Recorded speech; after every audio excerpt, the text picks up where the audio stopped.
안녕하세요. 오늘은 신명기 17장 8절에서 20절까지의 말씀을 나눠보도록 하겠습니다. 오늘 내용까지 나누게 되면 이제 신명기도 드디어 이제 절반을 이제 나누게 됩니다. 이제 모세오경이 17장이 남게 되었다라는 것입니다. 그래서 지금까지 꾸준히 들어주신 분들이나 조금씩 이제 나눠서 들어주신 분들이나 저를 포함해서 조금이나마 성경에 더 이제 익숙해져서 삶 속에서도 성경을 떠올리고 하나님을 기억해서 더 이제 기쁘게 살아가는 삶이 이루어지기를 바랍니다. 내용 나눠보도록 하겠습니다. 신명기 17장은 이제 크게 아주 이제 또렷하게 이제 세 가지 주제를 다루고 있습니다. 이제 1절에서 7절까지는 이제 하나님께 흠없는 것을 드려라. 그래서 그 하나님에 대한 예배에 대한 내용, 우상숭배도 하지 말라는 내용까지 포함이 되어 있고요. 그 다음 내용이 이제 법정 공방, 이제 소송과 관련된 내용인데, 이제 요 내용은 조금 이제 특이한 점이 뭐냐면, 앞에서는 이제 하나님께 주신 말씀들이 재판관들에게 주어진 말씀이에요. 그러니까 재판관들이 이제 판정을 할 때 정의를 굽게 하지 말고 내가 준 말씀대로 그대로 공평하게 적용을 하라. 이제 이런 내용들이 담겨 있다면, 요번의 내용은 이제 뭐냐면, 이제 소송을 걸게 된 당사자들, 다투고 있는 이 당사자들 간에 이 율법대로의 절차를 거쳐서 판결이 나오게 되면 이제 더 이상 이제 이의를 제기하지 말고 받아들이라는 것입니다. 그러니까 이스라엘 공동체의 사회가 율법대로 그대로 잘 유지가 될 수 있게끔 하나님께서 정해주신 그런 이제 가르침이라 볼 수가 있겠습니다. 만일 이렇게까지 했는데 이 절차대로 나온 이 결과를 받아들이지 않는 사람이 있다라고 한다 그러면 돌로 쳐서 죽이라라는 이제 무서운 이제 결과까지도 주시는 이제 그런 가르침을 볼 수 있겠습니다. 그리고 그 다음 내용은 이제 뭐가 나오냐면 이제 왕을 세우게 됐을 때는 어떻게 해야 되는가, 이것에 대한 이제 가르침까지 이제 하나님께서 하나씩 다 알려주고 계십니다. 조금 이제 구체적으로 이제 살펴보도록 하겠습니다. 그 이제 소송과 관련된 이제 본문에 있어서 이제 본문 내용을 보시면 이제 판결하기가 어려울 때 이제 그 레위인들이나 제사장들에게 물어보라라는 이제 그런 내용이 나와 이제 본문에서. 그러니까 소송 간에 서로 이제 가타부타 이제 무엇이 옳다, 네가 잘못했다 등등 막 이제 서로 이제 공방이 오가게 됐을 때 판결이 이제 어렵게 될 때 이제 더 권위 있고 율법을 정확히 잘 알고 있는 사람들에게 도움을 구하는 겁니다. 그래서 서로 이제 이웃 간에 이렇게 도움을 주고받을 수 있게 돼 있고요. 그러니까 일종의 하급 법원이 있고 상급 법원이 있는 형태로 이제 올라가면서 이렇게 판결을 받을 수가 있는 구조였던 겁니다. 나중에 후에 이제 본문에 보시면 이제 왕이 있던 시대였던 솔로몬 왕이 있던 시대에도 솔로몬 왕이 이제 판결하기 어려운 내용에서 그 지혜로 판결하는 내용이 나오죠. 왕이 모든 걸 판결했다라는 게 아니라 말 그대로 판결하기 어려워서 이제 가름을 할 수가 없을 때 이제 마침내 점점 올라오다가 왕 앞에까지 가게 된 그런 상황이라고 이제 볼 수가 있겠습니다. 아무튼 그렇게 해서 위에까지 올라가서 율법으로 살펴보고 해서 마침내는 결과가 나왔을 때, 이때 이제 결과를 도저히 못 받아들이겠다라고 하면서 그런 자세를 취하지 말라라는 것입니다. 왜냐하면 이제 하나님께서 정해주신 섭리와 질서 안에서 일어난 결과이기 때문에 이것에 대해서 받아들이고, 그리고 질서를 흩어뜨리지 말고 순종하는 마음으로 권위를 인정하고 따르라는 겁니다. 자, 이런 구조 자체를 만드신 분이 하나님이시기 때문에 그런 거예요. 그래서 이것을 받아들이고 하나님께서 이렇게 하셨다라는 것을 인정하라라는 것입니다.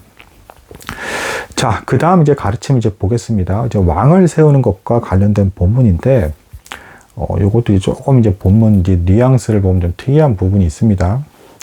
그러니까 하나님께서 적극적으로 꼭 때가 되면 왕을 세워라, 이렇게 하신 게 아니에요.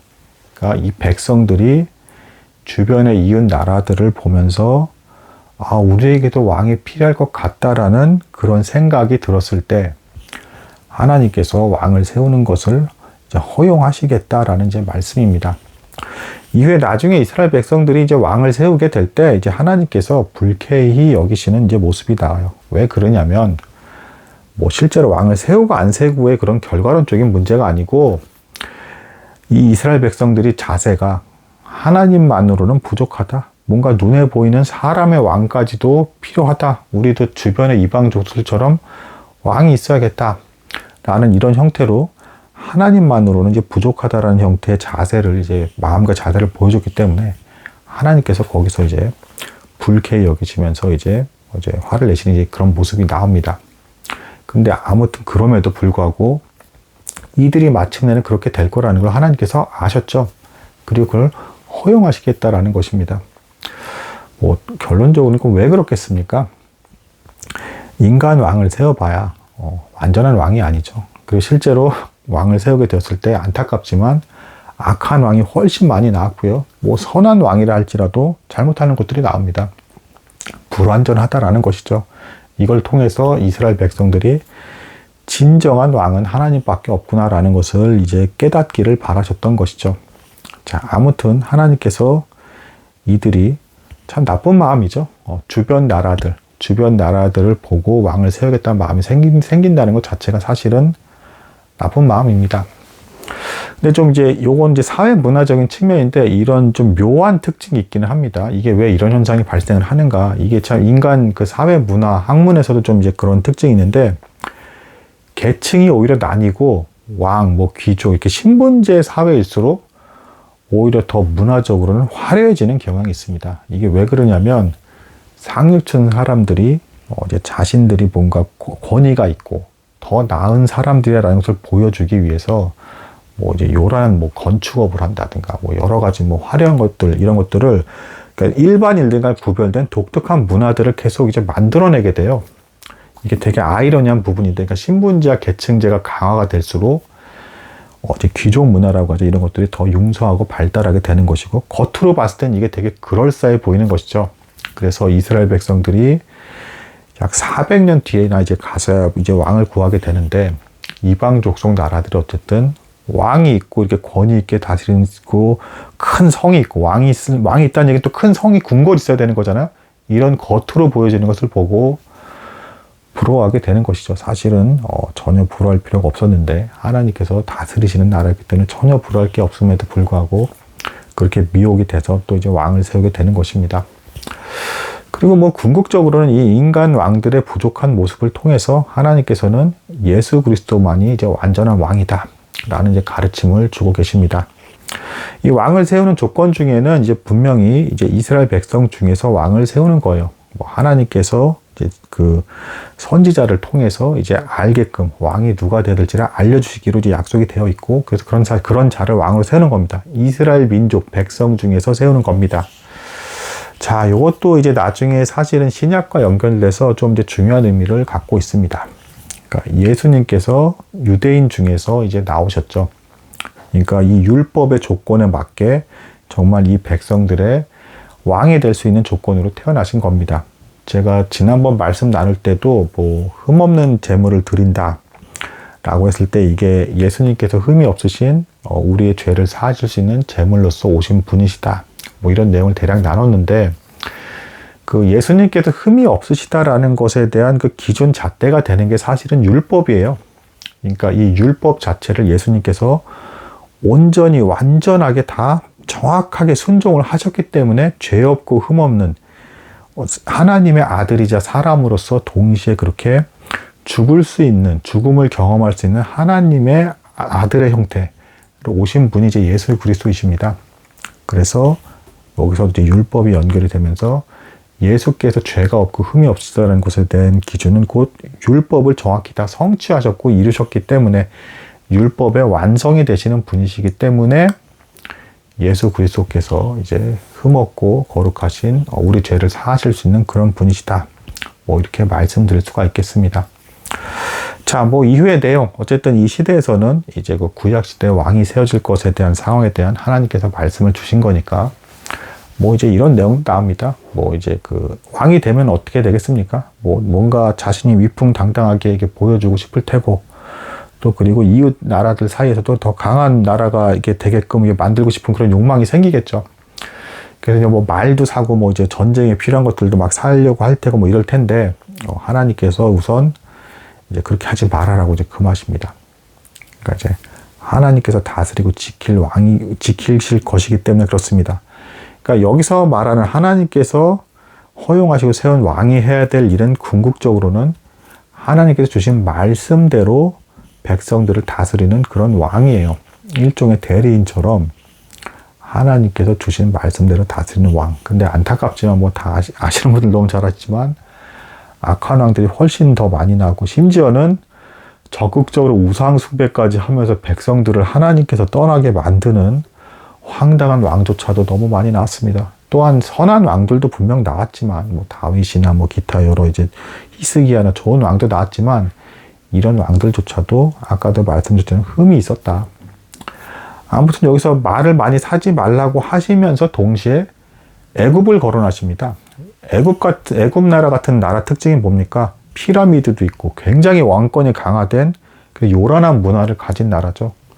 이런 나라에 가서 이제 말을 어떻게 하고 그 나라로 돌아가지 말라. 그러니까 그런 악한 문화에 젖어 있는 그런 나라랑 이제 교류하면서 타락하지 않게끔 교류하지 말고 타락하지 않기를 바라시는 하나님의 마음이 담긴 이제 그런 본문이 또 나옵니다. 그러니까 말조차도 괜히 애굽이랑 잔뜩 거래하고 하면서 애굽으로 돌아가는 그런 죄로 타락하는 그런 일을 하지 말라라는 이제 경고의 말씀을 주시는 겁니다. 또한 뭐 이제 왕이면 이제 대부분 어떻게 왕이 되면 이제 군림하는 왕이 되죠. 사실은 왕의 원래 목적이 뭡니까? 백성들을 잘 이제 살 수 있게끔 섬겨야 되는 거잖아요. 근데 군림하게 되죠.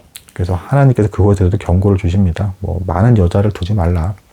근데 그 지혜 왕 솔로몬조차도 요것에 넘어져서 이방의 여인들까지 탐하다가 이제 우상숭배에 빠지게 되는 이제 엄청난 이제 그 실수를 저지르게 되죠. 그리고 이제 또 자기를 위해서 부를 축적하면서 금은 보화를 쌓지도 말라. 라고 이렇게 우리 세상 사람들이 생각하는 왕과는 전혀 다른 하나님의 뜻에 순종해서 백성들을 하나님의 뜻에 순종하게끔 이끌어가는 그런 왕을 하나님께서 이제 요구하셨다는 걸 이 율법에서 분명히 이제 보여주십니다. 그리고 그렇게 할 수 있는 사람은 예수 그리스도밖에 없다. 라는 것을 암시하고 있습니다. 우선 여기서는 근데 결론적으로는 이렇게 합니다. 이런 왕이 타락하지 않게끔 율법을 이제 왕이 된 사람은 율법을 이제 필사라고 합니다. 여기서 율법은 추정컨대 율법 전체로 보는 분도 계신데 이제 본인이 직접 쓰는 거예요, 다. 제사장이 보는 앞에서. 근데 신명기 말씀으로 이제 보는 이제 경우가 조금 더 우세합니다. 왜냐하면 신명기에 직접적으로 왕에 대한 계명이 주어졌고 앞에 있는 율법서들은 이제 제사장들이나 레위인 위주의 율법이 기록이 되어 있기 때문에 왕이 직접 신명기를 필사해서 써야 되고요. 이것을 또 평생에 두고 읽으면서 하나님께서 주신 가르침대로 백성을 다스릴 수 있게끔 마음이 떠나지 않게끔 하나님께서 그렇게 명하시는 것이 이렇게 나옵니다.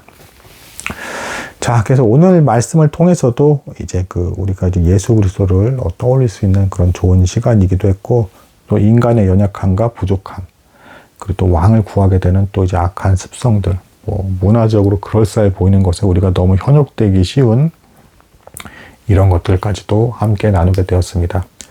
조금이라도 말씀을 더 잘 기억하면서 삶 속에서 하나님을 함께 기억할 수 있으면 감사하겠습니다. 오늘은 여기까지 나도록 하겠습니다. 감사합니다.